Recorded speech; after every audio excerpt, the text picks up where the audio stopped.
عروسات النور تاج البدر يبرزها نجما يشع بأنوار وأنوار مبارك زوجها جاءت على درر زوج النقاء نحمده ونصلي على رسوله الكريم أما بعد বিয়ে মানব জাতির বিশুদ্ধ বংশধারার মূল নিয়ামক, সুন্দর বিন্যস্ত ও পরিশুদ্ধ সমাজ ব্যবস্থার আয়োজক।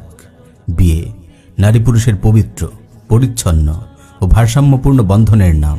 বিয়ে প্রেম, প্রীতি আর ভালোবাসার নির্মল ঝর্ণার উৎসমুখ।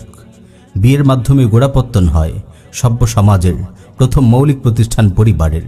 সুস্থ, সুখী ও সমৃদ্ধ মুসলিম পরিবারের উপর ভর করেই গড়ে ওঠে আদর্শ মুসলিম সমাজ। ইসলামী শরিয়ায় বিয়ের গুরুত্ব অপরিসীম। পবিত্র কুরআন নারী পুরুষের পবিত্র সম্পর্কের মনোমুগ্ধকর চিত্র এঁকেছে। সেই চিত্রে ফুটে উঠেছে প্রশান্তি, নিরাপত্তা ও মধুর মিলনের উৎকৃষ্ট অবয়ব।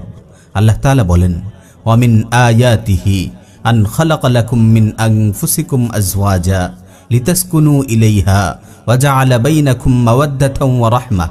আর তার একটি নিদর্শন সমূহের অন্যতম হলো তিনি তোমাদের জন্য তোমাদের থেকেই তোমাদের সঙ্গিনীদের সৃষ্টি করেছেন, যাতে তোমরা তাদের কাছে প্রশান্তি পাও, আর তিনি তোমাদের মধ্যে ভালোবাসা ও দয়া সৃষ্টি করেছেন।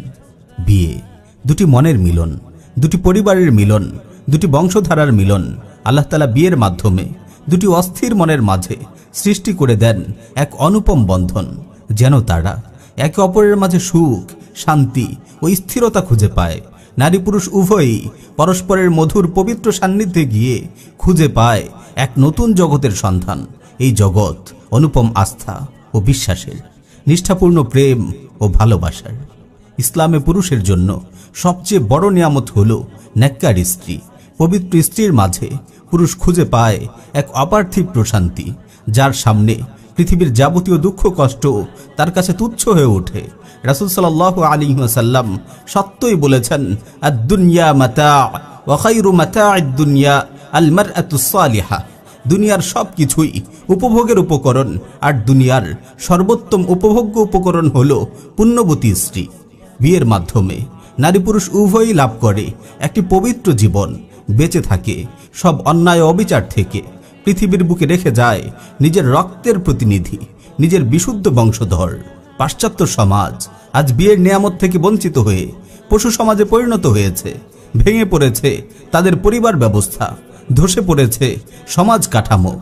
আমেরিকার সাবেক প্রেসিডেন্ট ক্লিন্টন জাতির উদ্দেশ্যে দেয়া তার এক ভাষণে স্বীকার করেছে, তাদের দেশের অধিকাংশ সন্তানই বিয়ে বহির্ভূত সম্পর্কের ফসল, যাদের আমরা জারজ বলে থাকি। অস্থির, অশান্ত, পিতৃ পরিচয়হীন এই মানুষগুলো পশুর চেয়েও হিংস্র হয়ে উঠেছে। বিভিন্ন দেশে মানবতাকে গুড়িয়ে দিয়ে তারা উল্লাস প্রকাশ করছে। একবিংশ শতাব্দীর পৃথিবীতে মানুষের রক্ত নিয়ে যে হোলি খেলা চলছে, তার পেছনে এই বর্বর বিয়েহীন পাশ্চাত্য সমাজ ব্যবস্থার বিরাট ভূমিকা রয়েছে।